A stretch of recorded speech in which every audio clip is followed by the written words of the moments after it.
kelompok saya akan mempresentasikan hasil kerja kelompok kami. Sebelumnya, perkenalkan, nama saya Eva Lismaini dengan NPM 1911050038 kelas 2 SIP 1, mata kuliah Interaksi Manusia dan Komputer, jurusan Sistem Informasi. Perkenalkan, nama saya Elza Oktarina, NPM 1911050033 dari kelas SIP 1. Di sini saya akan menjelaskan sedikit tentang keuntungan perancangan antarmuka grafis. Perkenalkan, nama saya Feby Valinda dengan NPM 1911050004 kelas 2 SIP 1 dengan mata kuliah Interaksi Manusia dan Komputer. Perkenalkan, nama saya Winda Irvani dengan NPM 1911050037. Saya berasal dari Institut Informatika dan Bisnis Dharma Jaya, Fakultas Ilmu Komputer, jurusan Sistem Informasi. Dengan dosen pengampu Bapak Indra Eskom MTI. Kami akan membahas materi mengenai pembuatan komponen antarmuka grafis.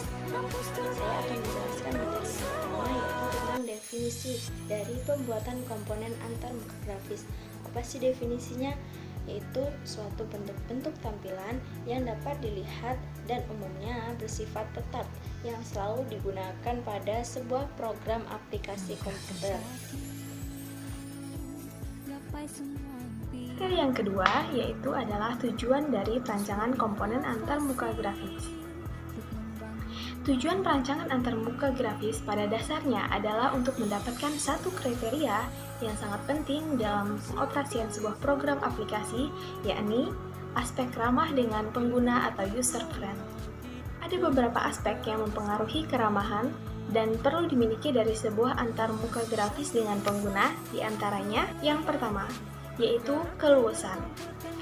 Antarmuka grafis yang luas atau fleksibel adalah antarmuka grafis yang mempunyai kemampuan untuk mencapai suatu tujuan lewat sejumlah cara yang berbeda. Karakteristik penting dalam pencapaian keluasan adalah bahwa antarmuka grafis harus dapat menyesuaikan diri dengan keinginan pengguna, dan bukan pengguna yang menyesuaikan diri dengan kerangka antarmuka grafis yang telah ditetapkan oleh perancang sistem.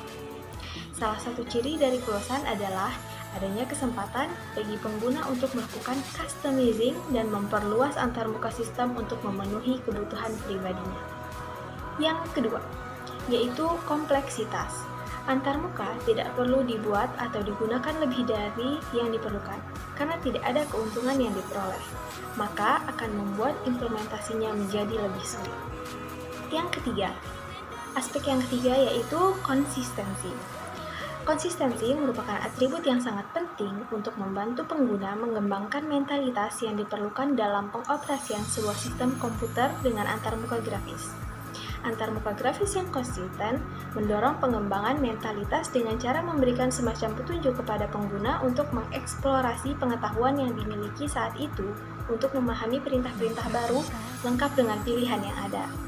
Biasanya, jika seorang pengguna sudah dapat menggunakan sebuah perintah dengan satu pilihan, maka ia akan terdorong untuk menggunakan perintah yang sama dengan berbagai pilihan atau option yang berbeda.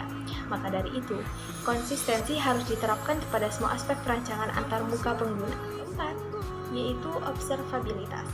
Sistem dikatakan mempunyai sifat observabilitas apabila dapat berfungsi secara benar dan nampak sederhana bagi penggunanya.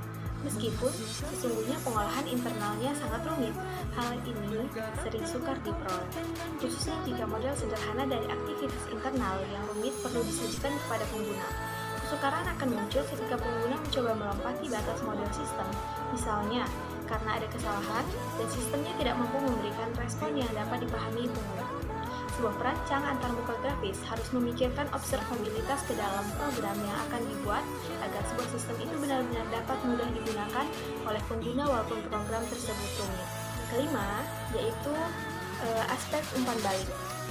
Program yang baik akan selalu memberikan umpan balik yang dapat berupa pesan tentang apa yang dikerjakan komputer serta statusnya saat itu.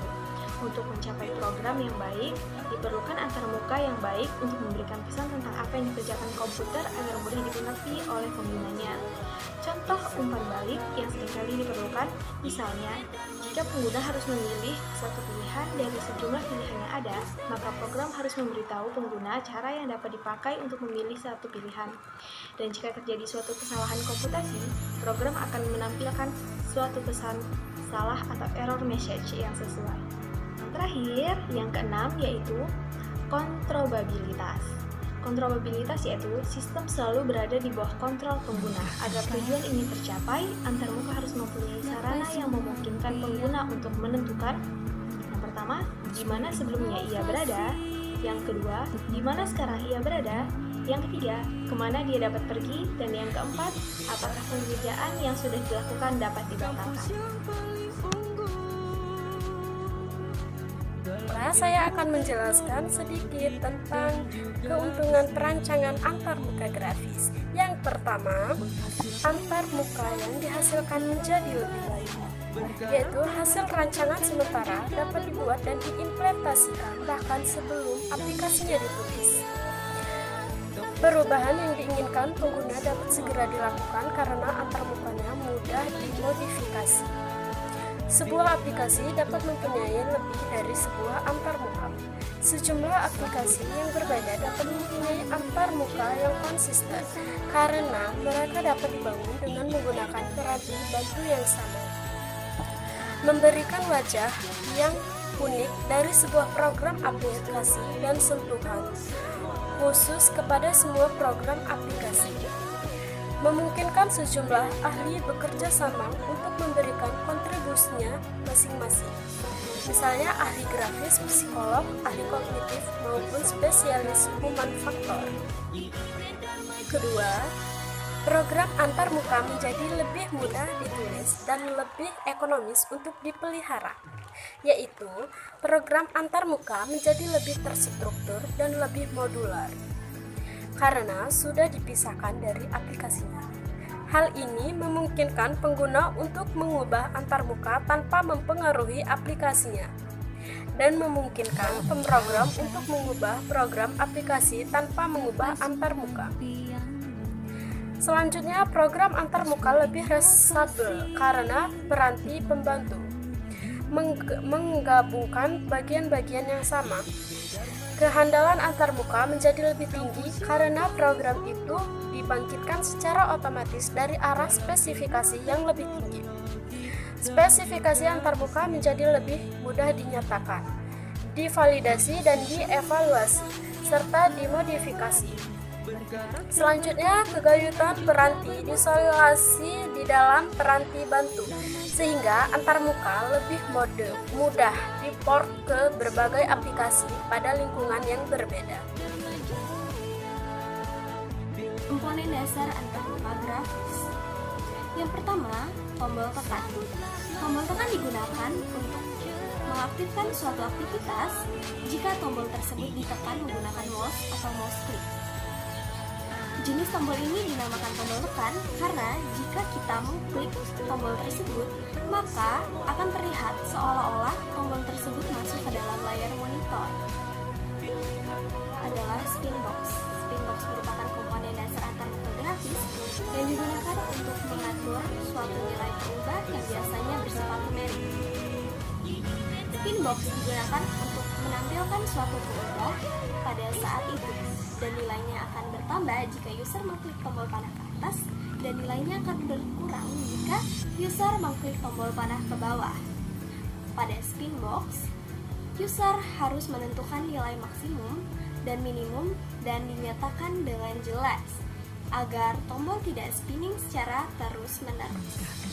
Berikut adalah contoh dari spin box. Yang ketiga adalah list box. List box merupakan komponen dasar antarmuka grafis yang digunakan untuk menampilkan sejumlah pilihan yang tersedia yang dapat dipilih oleh pengguna program. Biasanya pilihan tersebut merupakan pilihan tunggal.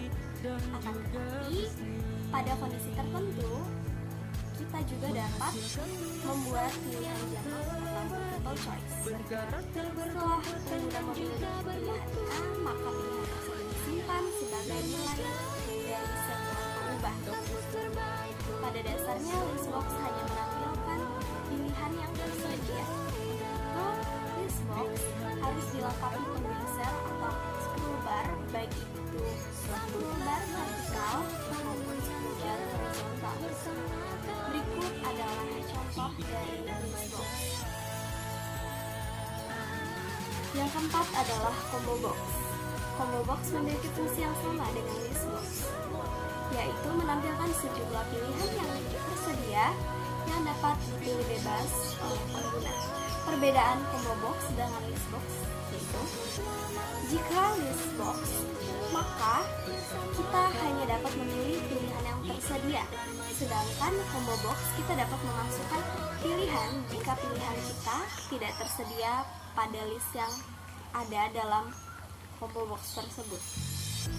Pertimbangan untuk memilih salah satu antara list box atau combo box yaitu tergantung lebar layar. Jika layarnya cukup lebar, maka kita dapat memilih list box. Karena dengan list box, kita dapat melihat pilihan yang tersedia secara sebagian atau seluruhnya. Jika layar tidak cukup lebar, maka kita dapat menggunakan combo box. Berikut adalah contoh dari combo box. Pertama yaitu tombol radio atau radio button. Tombol radio merupakan komponen dasar antarmuka grafis yang memungkinkan pengguna memilih salah satu pilihan dari berbagai pilihan yang tersedia. Pilihan tersebut dapat bersifat on dan dapat bersifat off. Berikut adalah salah satu contoh dari penggunaan radio button. Yang keenam yaitu checkbox. Komponen ini digunakan untuk memberikan kebebasan kepada pengguna untuk memilih satu atau lebih pilihan dari pilihan yang tersedia. Komponen ini cocok digunakan apabila program memberi kebebasan kepada pengguna untuk membuat pilihan lebih dari satu. Berikut adalah contoh dari checkbox.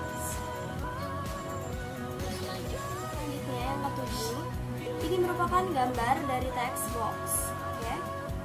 Text box ini merupakan media pengisian data yang terhubung langsung dengan database.